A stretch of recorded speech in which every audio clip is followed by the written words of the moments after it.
สวัสดีวิลลี่วิลเลวันเนอร์สังกัดก้าวหน้าเอนเตอร์เทนเมนต์เนาะมื้อนี้มายอมรับคำท้าจากนุ้ยมิสยูนิเวิร์สซึ่งมา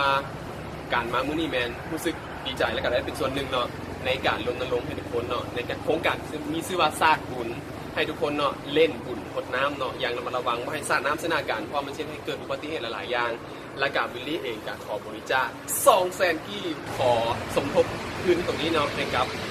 หน่วยกู้ภัยของนครหลวงวิจารณ์และการเป็นภัยที่ว่าสนใจอยากบริจาค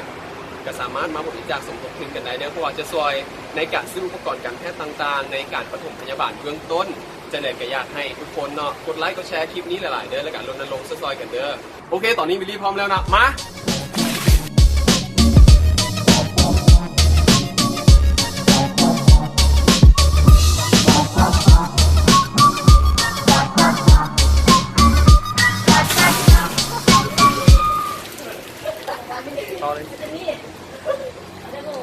ยอมรับคำท้าเลยเด้อนุ้ยมิสยูนิเวิร์สถ้าว่าได้เบิ่งอยู่เนาะ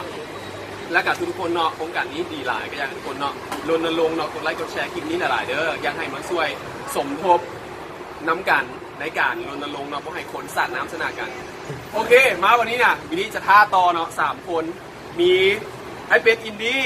มีบ็อบบี้อัศวินและก็มีอาร์มี่